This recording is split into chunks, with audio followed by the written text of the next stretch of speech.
ito na nga, pag-usapan na natin mga kakimpaw ang mga topic po na nakalap natin sa gabing ito. At unahin na nga nating pag-usapan ang tungkol dito sa kakatapos lamang po na live ni Kim and Paolo Avellino sa Discord.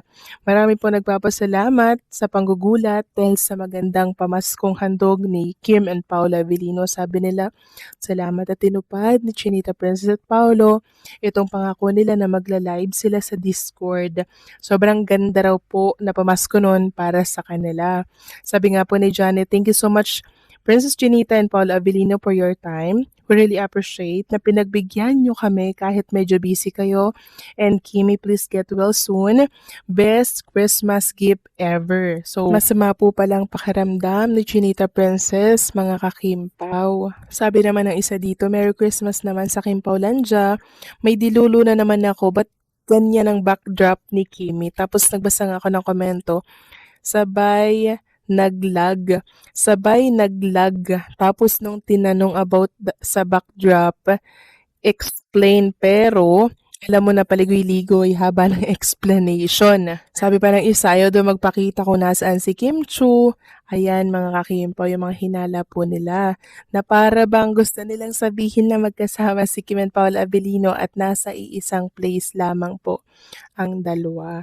So napansin ko lang din mga kakimpaw sa mga video po ni Kim Chu sa Discord na garalgal po yung boses niya na parang may ubo, masama po ata ang pakiramdam ni Kim Chu.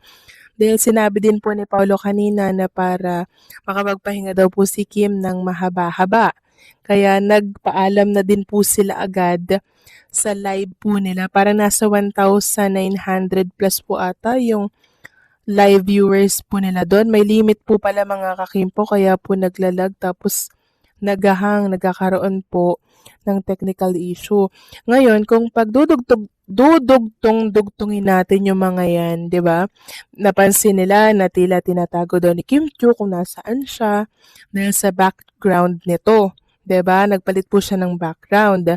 Hindi daw kaya nasa isang location lang si Paolo at Kim dahil kailangang alagaan ni Paolo si Kim Chu dahil sa sakit ni Kimi na not feeling well. Kasi halata po talaga sa boses ni Chinita Princess na hindi po talaga siya okay.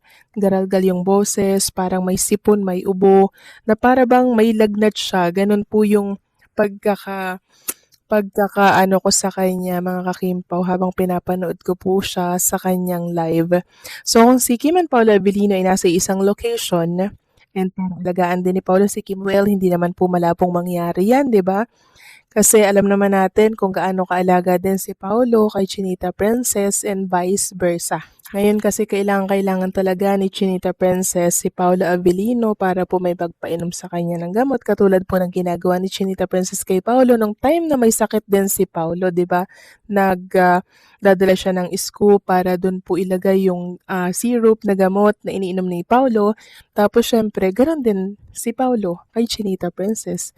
Kailangan po ni Kim Chu ng mag-aalaga since wala po si Ate Lakam, hindi niya na po ito kasama, di ba? Kaya sino pa ba ang aasahan natin mga kakimpo pag merong sakit si Chinita Princess? Walang iba kundi po si Paolo Avellino, mga kakimpaw. Siya lang naman po ang laging nasa tabi ni Kim para po alalayan at alagaan ito. Kaya maraming salamat Paolo sa pag-aalaga at pagmamahal kay Chinita Princess. Ang paglalive ni na Kim Chu at Paolo Avellino ay hindi lang basta online appearance. Para sa mga tagahanga, ito ay pagkataon na mas makita at maramdaman ang chemistry ng kanilang paboritong tambalan. Ang ganitong uri ng interaksyon ay nagbibigay ng personal na koneksyon sa pagitan ng mga artista at ng kanilang fans. Kaya naman hindi nakapagtataka kung marami ang natuwa at naging mas aktibo sa social media, nagpo-post ng screenshots at nag-react ng masigla. Bukod dito, ang mga live session ay nagbibigay rin ng oportunidad na marinig mismo ng mga fans ang mga kwento, updates at pagpapakita ng personality ng mga artista na hindi laging nakikita sa serye o pelikula. Para sa mga Kimpao fans, ito ay parang reward sa kanilang walang sawang suporta, lalo na sa kasagsagan ng hype sa The Alibay. Dagdag pa rito, nakikita rin natin na ang ganitong engagement ay nakakatulong sa pagpapalago ng fanbase at sa pagpapalakas ng public image ng mga artista. Hindi lang basta kasiyahan ang hatid nito, kundi mas pinapalalim ang appreciation ng fans sa talento at pagkatao ni Kim at Paolo. Kung pagbabasyehan ang reaksyon ng mga fans, mukhang mas lalo pang lumalakas ang Kim Pao fever. Ang paglalib ni na Kim Chiu at Paulo Avellino ay malinaw na isang espesyal na pagkataon para sa kanilang mga tagahanga. Ipinapakita nito na kahit abala ang mga artista, handa sila makipag-connect sa kanilang fans. At yun ang isa sa mga dahilan kung bakit sobrang loyal ang kanilang fanbase. Bukod sa kasisiyahan, nagpapakita rin ito ng magandang halimbawa ng transparency at engagement sa social media. Ang mga artista ay hindi lamang nakikita sa telebisyon o pelikula, kundi nakikipag-usap din ng personal sa kanilang mga tagahanga.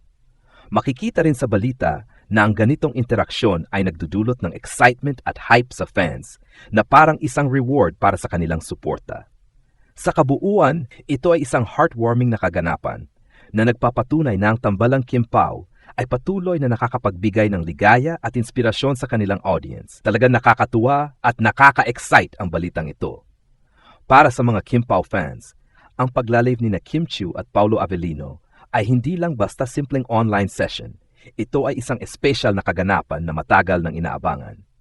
Mula sa kanilang chemistry hanggang sa mga simpleng biro at kwentuhan, ramdam ng mga fans ang closeness at genuine na pagkakaibigan o koneksyon ng dalawang artista. Hindi nakapagtataka kung marami sa kanila ang nag-react na masigla, nag-share ng screenshots at nag-comment ng ang saya o Kim Pao Forever sa social media. Bukod sa kasiyahan, ang ganitong live session ay nagbibigay rin ng pagkakataon na mas makilala ang mga personalidad ni na Kim at Paulo sa labas ng kanilang mga serye at pelikula. Nakakatuwang makita na bukas sila sa pakikipag-usap sa kanilang fans at nagbibigay halaga sa suporta na natatanggap nila. Para sa maraming fans, ito ay parang reward, isang paraan upang maramdaman na sila ay bahagi ng journey ng kanilang paboritong tambalan. Hindi rin may kakaila na ang ganitong engagement ay nagdadala ng mas maraming hype at excitement sa tambalang Kim Pao. Ang mga fans ay hindi lang basta nanood, sila ay nakikibahagi, nakikihalubilo at lalo pang tumitibay ang kanilang pagmamahal at suporta. Ito rin ay nagpapakita na ang Kim Pao phenomenon ay hindi lang tungkol sa palabas o pelikula, kundi sa connection na nabubuo sa pagitan ng artista at ng kanilang tagahanga. Sa kabuuan, ang paglalib ni na Kim at Paulo ay isang napakagandang kaganapan na nagdala ng saya, kilig at positibong energy sa kanilang fans. Isa itong paalala kung bakit patuloy na minamahal ang tambalang Kim Pao at kung paano nila napaparamdam sa fans ang kanilang pagiging genuine at approachable.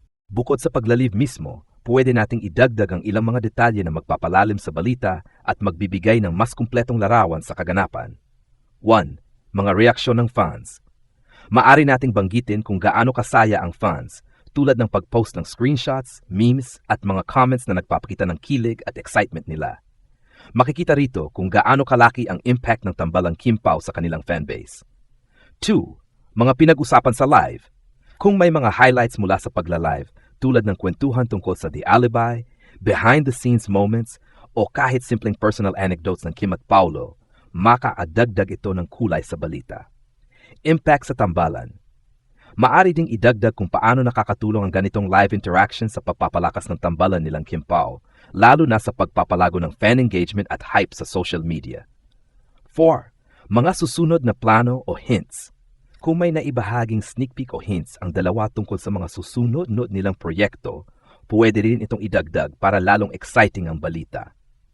5. Pagpapakita ng personality. Ang live session ay nagbibigay rin ng pagkakataon para makita ang tunay na personalidad ng mga artista, hindi lang bilang karakter sa serye, kundi bilang tao, na isa ring mahalagang aspeto sa balita.